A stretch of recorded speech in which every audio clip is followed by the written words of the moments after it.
Welcome back to the reading of the poem of the Man God, written by Maria Valtorta, Volume 2, Chapter 158. Jesus speaks to Johanna Chuza on the lake. 8th May 1945. Jesus is on the lake in Peter's boat, behind two other boats. One is a common fishing boat, like that of Peter. The other is a slender, expensive pleasure boat. It belongs to Johanna of Chuza, but the owner is not in her boat. She is at Jesus' feet in Peter's humbler craft.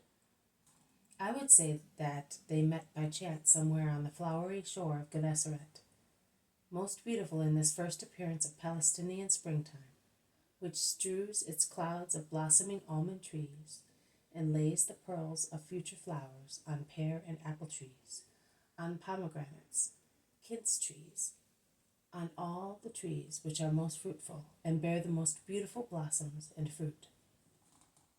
When the boat keeps close to the shore, exposed to the sun, one can already see millions of buds swelling on the branches, awaiting to blossom, while the petals of the early almond trees flutter in the quiet air until they alight in the clear water.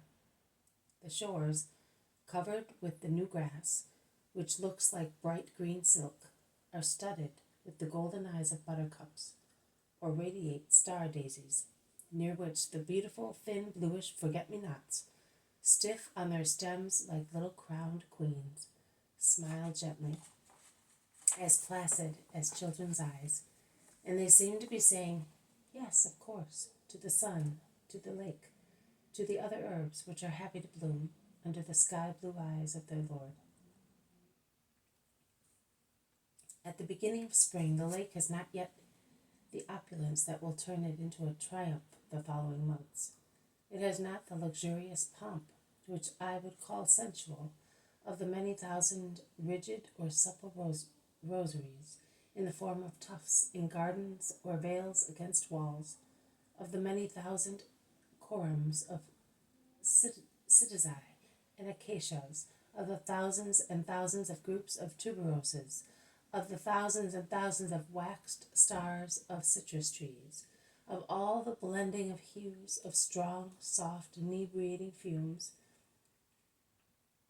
which form the environment and spur of human great desire for enjoyment, that desecrates this corner of the earth, which is so pure, and is the lake of Tiberias, the place chosen centuries ago to be the theater of the greatest number of miracles worked by our Lord Jesus. Johanna looks at Jesus, absorbed in the beauty of his Galilean lake, and her face smiles, reflecting, like a faithful mirror, his smile. They are speaking in the other boat. There is silence here. The only noise is the thud of the bare feet of Peter and Andrew, who are maneuvering the boat, and the sigh of the water opened by the prow and whispering its pain to the sides of the boat, and then changing into laughter at the stern, when the wound heals and becomes a silvery wake that the sun causes to sparkle as if it were diamond dust. At last Jesus ends his contemplation and turns his eyes towards Johanna. He smiles at her and asks her, "We are almost there, are we not? And you will be saying that your master is not a very pleasant companion. I have not spoken one word to you. But I have read them on your face, master, and I heard everything you said to these things which are around us." Well then, what was I saying? Love, be pure, be good, because you come from God, and nothing bad or impure has come out of his hands. You have read right. But my Lord, the herbs will do that. Also the animals will do it. Man, why will he not, although he is the most perfect? Because Satan's tooth has pierced man only. He pretended to demolish the Creator through his greatest prodigy, most like him. Johanna lowers her head in thought. She seems to be hesitating and weighing two opposite desires. Jesus is watching her. She then raises her head and says, "Would you mind approaching some friends of mine who are pagans. You know, Chuza is a courtier, and the tetrarch, and even more so, the true mistress of the court, Herodias, to whose will every desire of Herod yields, as it is fashionable to show that they are more refined than any other Palestinian, to be protected by Rome by worshipping Rome and everything that is Roman, flirts with the Romans of the proconsular household, and almost imposes them onto us. Really, I must say that the women are not worse than we are. Also amongst us, on these very shores, there are some women who have fallen very low, and what can we speak of unless we speak of Herodias? When I lost my child, and I was ill, they were very good to me, although I did not seek them. And after, we have remained friends. But if you tell me that it is wrong, I will put an end to it. No? Thank you, my lord. The day before yesterday, I was with one of these friends. It was a friendly visit, as far as I was concerned. A duty call with regard to Chuza. It was an order of the tetrarch, who would like to come back here but does not feel too safe, and so he enters into more interested relations with Rome in order to be protected. Nay, please, you are a relative of the Baptist, are you not? Well, tell him not to be too trustful. He should never leave Samaria. On the contrary, if he does not mind, he should hide there for some time. The snake is going near the lamb, and the lamb has a lot to be afraid of everything. Let him be watchful, master. But it must not be known that I said it. It would be the end of Chuza. Do not worry, Johanna. I will inform the Baptist in such a way that no harm will be done. Thank you, my lord. I want to serve you, but by doing so I would not like to harm my husband. Nay, I will not always be able to come with you. Sometimes I will have to stay because he wants me to, and it is just... You will stay, Johanna. I understand everything. Say no more, because it is not necessary. But you will want me to be near you in the most dangerous hours for you. Certainly, Johanna.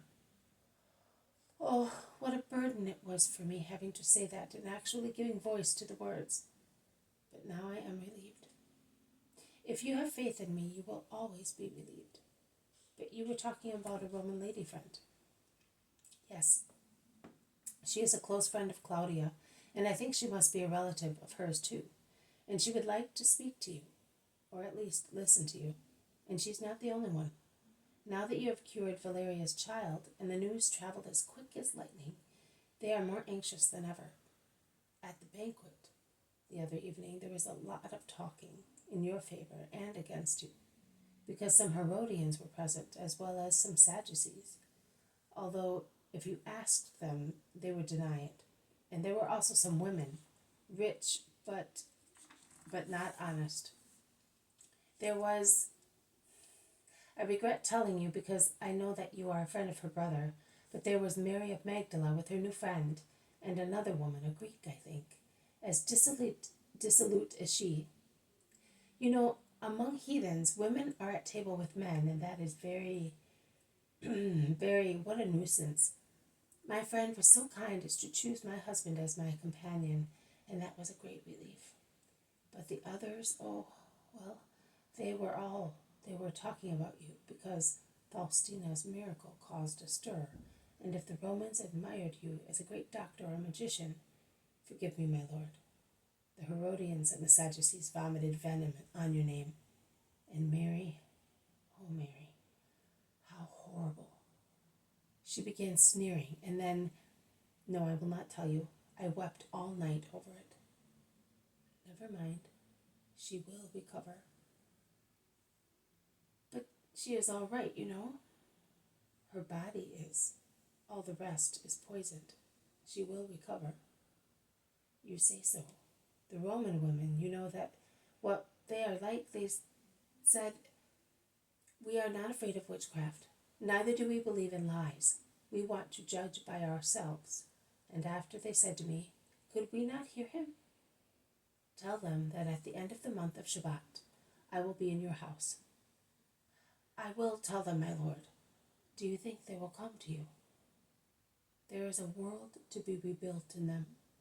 First, it is necessary to destroy, then to build. But it is not impossible. Johanna, there is your house and your garden. Work in it for your master, as I told you. Goodbye, Johanna. The Lord be with you. I bless you in his name. The boat draws near to the shore. Johanna begs, Are you really not coming? Not now. I must revive the flames. In the absence of a few months, they have almost gone out, and time flies. The boat stops in the little bay which penetrates into Chuza's garden. Some servants rush to assist their mistress in getting off. Her boat arrives at the wharf after Peter's and John, Matthew, the Iscariot, and Philip come off it, and get on board Peter's boat, which slowly departs and resumes its voyage to the opposite shore. This has been a reading from the poem of the Man God, written by Maria Valtorta, Volume 2. Chapter 158. Jesus speaks to Johanna of Chuza on the lake. Thank you for listening. I will see you tomorrow. May God bless you, and may peace be with you.